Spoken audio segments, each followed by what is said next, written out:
အားလုံးပဲမင်္ဂလာပါခင်ဗျာအခုတစ်ခါမှာကျွန်တော်တို့ channel Grow Mindset မြန်မာမှာထပ်မံမျှဝေပေးမယ့်ခေါင်းစဉ်ကတော့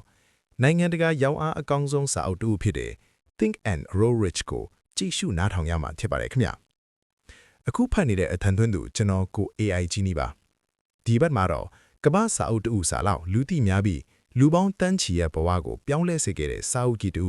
Think and Grow Rich အကြောင်းကိုအပိုင်း10ပိုင်းခွဲပြီးနားထောင်ရမှာပါNapoleon Hill ရဲ့ဒီစာအုပ်ဟာငွေကြီးတစ်ခုတည်းအတွက်မဟုတ်ဘဲစိတ်သက်ကြံ့ခိုင်မှုတိဆောက်ဖို့အတွက်ပါအရေးပါတယ်ဆိုတာသိရှိရမှာဖြစ်ပါတယ်။တစ်ပထမဆုံးအချက်ဒီစာအုပ်ကဘာကြောင့်မွေးဖွားလာရတာလဲ။စာအုပ်ရဲ့နောက်ခံဇာတ်လမ်းကိုစပြောရမယ်ဆိုရင်စက်မှုလုပ်ငန်းရှင် Andrew Carnegie ရဲ့စင်ခေါ်မှုတစ်ရပ်ကနေစတင်ပါတယ်။ Carnegie ကလူငယ် Napoleon Hill ကိုလူပေါင်း9000ကျော်ကိုအောင်မြင်မှုရဲ့လျှို့ဝှက်ချက်တွေအတွက်အနည်း20ကျော်သူတည်တနာလုပ်စေခဲ့တယ်။ဒီလိုနဲ့မွေးဖွားလာတာက Think and Grow Rich ပါဒါဟာလေးလာချက်တစ်ခုကနေမွေးဖွားလာတဲ့လက်တွေ့ကျတဲ့လမ်းညွှန်တအုပ်ပါပဲနှစ်ဒုတိယအချက်အထူးကတော့ချက်ကစန္ဒပါ Hill ကအောင်မြင်မှုရဲ့အခြေခံအုတ်မြစ်ကပြင်းပြင်းထန်ထန်လိုချင်တတ်မှန်မှု a burning desire လို့ဆိုပါတယ်ဒါဟာရိုးရိုးလိုချင်တဲ့ဆိုတာထက်ပိုပြီးနှက်ချိုင်ပါတယ်တခုခုကိုအမှန်တကယ်ရရှိဖို့မဖြစ်မနေလုပ်မယ်ဆိုတဲ့စိတ်သက်ပါသူကရည်မှန်းချက်ကိုစက္ကူပေါ်မှာရေးချ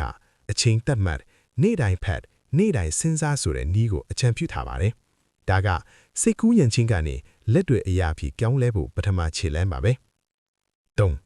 တတိယအချက်ကဒီစာအုပ်ကဘာကြောင့်ခင်ဗျာဖတ်တင်တာလဲ။အကြောင်းရင်း၃ခုရှိပါတယ်။ပထမဒါဟာစိတ်ကိုပြန်လဲ program ရေးသားတဲ့စာအုပ်ပါ။ငါမထစ်နိုင်ဘူးဆိုတဲ့အတွေးကိုငါဖြစ်အောင်လုပ်မယ်ဆိုတဲ့အတွေးနဲ့အစားထိုးကိုသင်ပေးတယ်။ဒုတိယကtheory တတ်မဟုတ်ပဲအစစ်စစ်လို့ဆောင်ရမယ်နီလန်း73ချက်ကိုပေးထားတယ်။တတိယကဒီစာအုပ်ကိုဖတ်တဲ့တူတိုင်းလို့ငါလဲလုံနိုင်တာပဲဆိုတဲ့ယုံကြည်မှုနဲ့စိတ်အားထက်သန်မှုကိုရရှိကြပါတယ်။ဘဝကိုပြန်လဲထိန်းချုပ်လို့စိတ်ထပေါ်စေတယ်။၄စတုထအချက်ကငွေကြီးအကြောင်းသူကဘာတွေသင်ပေးတယ်လဲ။ဒီမှာနားလည်ဖို့လိုတာက Think and Grow Rich ကသင်ပေးတာကငွေစက်ကူအထောက်ကြီးတစ်ထောက်ကိုဘယ်လိုရှာမလဲဆိုတာမဟုတ်ပါဘူး။သူသင်ပေးတာကငွေဆိုတာစိတ်ကူးရင်တွေရဲ့ရုပ်ဝတ္ထုပြပုံစံတစ်မျိုးပဲ။ကောင်းမွန်တဲ့ဝန်ဆောင်မှုဖြည့်ရှင်းမှုအသွေးခေါ်ကိုစိတ်ကူးနိုင်မှငွေကလိုက်ပါလာမယ်။ဝင်ငွေရဲ့အနည်းဆုံး20%ကိုချွေးနာပါ။ဒါကိုသူကအတွန့်အလဲလုပ်ငန်းချင်းလို့ခေါ်ပါတယ်။တင်းရဲ့ငွေကိုတင်းအတွက်အလုပ်လုပ်စေဖို့ပါ။အရေးကြီးဆုံးယဉ်နီးမြုပ်နှံမှုကကိုယ့်ကိုယ်ယဉ်နီးမြုပ်နှံခြင်းပဲ။ဘ ഹു တုတာဒိုအောင်စာအုပ်ဖတ်ခြင်းတင်တန်းတက်ခြင်းတွေဟာငွေကြီးပြင်ညက်ရစေမယ့်အယဉ်နီးမြုပ်နှံမှုတွေပါ။5ပင်စမအချက်က mastermind ဆိုတဲ့အရေးပါတဲ့အယူအဆဒီအချမ်းကိုကျွန်တော်အထူးပြောချင်ပါတယ် Hill ကအောင်မြင်မှုအတွက် mastermind အုပ်စုထူထောင်ဖို့အရေးကြီးတယ်လို့ဆိုပါတယ်ဆိုလိုတာကတင့်အသွေးခေါ်ကိုမြင့်တင်ပေးနိုင်တဲ့တင့်ကိုစိန်ခေါ်နိုင်တဲ့လူတစုနဲ့ပုံမှန်တွေ့ဆုံဖို့ပါ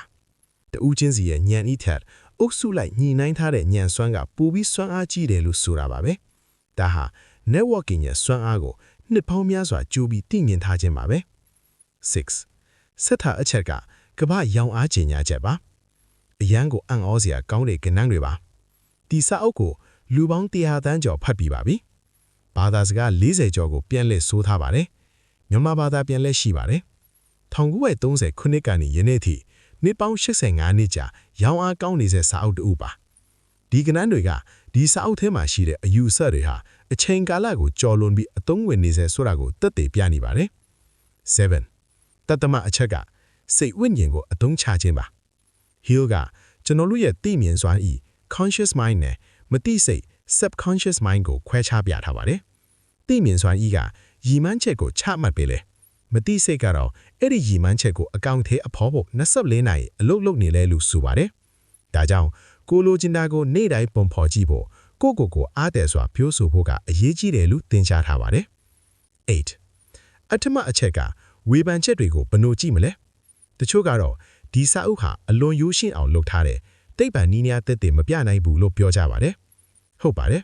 ဒါပေမဲ့ဒီစာအုပ်ရဲ့တန်ဖိုးဟာတိတ်ပံပညာအတွက်မဟုတ်ဘဲလက်တွေ့ဘဝအတွက်စိတ်တက်ကြွစေတဲ့လွှမ်းစောမှု motivation အတွက်ပါဒါအပြင်ဒီစာအုပ်က1930ခုနှစ်မှာရေးသားတာမို့ခေတ်နဲ့အညီစီလျော်အောင်ယူဆင့်ခံစဉ်းစားဖို့တော့လိုပါတယ်9နိုဝင်ဘာအချက်ကလက်တွေ့ဘယ်လိုစားလို့မလဲအပေါ်ရောင်ဖတ်ယုံနဲ့အလို့မဖြစ်ပါဘူးဒါကလမ်းညွန်ချက်တူပါတစ် စာအုပ်ကိုဖြည်းဖြည်းချင်းဖတ်ပါတကြီးနဲ့ပိုဖတ်ပါနှစ်တင်းရဲ့အဓိကရည်မှန်းချက်တစ်ခုကိုရေးချပါဘလောက်ငွေရှာခြင်းလဲဘယ်ချိန်မှရမလဲစသဖြင့်ပါသုံးဒီရည်မှန်းချက်ကိုမနေ့တိုင်းညတိုင်းအတန်ထွက်ဖတ်ပါလေးတင်းရဲ့ mastermind အုပ်စုအတွက်စဉ်းစားပါဘယ်သူနဲ့ပါဝင်နိုင်မလဲဒီလိုလုပ်ချင်အပြင်စာအုပ်ကတင်းရဲ့စာအုပ်စင်ပေါ်ကအလားစင်ပစီမဟုတ်တော့ပဲလက်တွေ့လမ်းညွန်ဖြစ်လာမှာပါ10တတမအချက်ကနောက်ဆုံးသတိပေးချက်နဲ့ကောက်ချက်ပါ Think and Grow Rich ကတင်းကိုချမ်းသာကြွယ်ဝတ္ထုအဖြစ်ချက်ချင်းပြောင်းလဲပေးမယ်မောင်အတစာအုပ်တူမဟုတ်ပါဘူးဒါဟာစ조사အားထုတ်မှုနဲ့စိတ်သက်ခိုင်မာမှုကိုလိုအပ်တဲ့ခီးရှည်လုံးရဲ့လမ်းပြမေးပုံတူတာဖြစ်ပါတယ်သူဟာချမ်းသာခြင်းဆိုတဲ့စကားလုံးကိုငွေကြီးတစ်ခုတည်းနဲ့မတတ်မှတ်ဖဲစိတ်ချမ်းသာခြင်းရည်မှန်းချက်ပြည့်ဝခြင်းတွေပါထည့်သွင်းတွေးခေါ်ထားတာကိုတွေ့ရမှာပါဒါဆိုရင် Think and Grow Rich စာအုပ်ရဲ့အချင်းစုံ20ချက်ကိုပြီးဆုံးသွားပါပြီဒီစာအုပ်ကိုဖတ်ဖို့တဲ့သူတိုင်းလိုပြောတာကဒီစာအုပ်ကငါ့ကိုလှုံ့နိုးလိုက်တယ်ဆိုတဲ့စကားပါစာအုပ်တူရဲ့တန်ဖိုးဟာစာမျက်နှာထဲမှာမဟုတ်ဘဲစာဖတ်သူရဲ့လှုပ်ဆောင်မှုတွေထဲမှာရှိပါတယ်ဒီအပတ်အတရာ Grow Mindset မြန်မာ Podcast အစီအစဉ်ဒီမှာပဲရပ်နာလိုက်တော့ပါမယ်နောက်အပတ်မှာထူးခြားတဲ့စာအုပ်တူနဲ့ထပ်မံတွေ့ဆုံကြမယ်နားထောင်ပေးတဲ့အတွက်ကျေးဇူးတင်ပါတယ်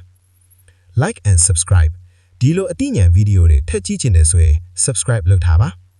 တင်းရဲ့အမြင်ကိုကောင်းမှန်မှမျှဝေပေးပါ Grow Mindset မြန်မာတင်းစိတ်ကိုပြောင်းလဲပါဘဝကိုပြောင်းလဲပါ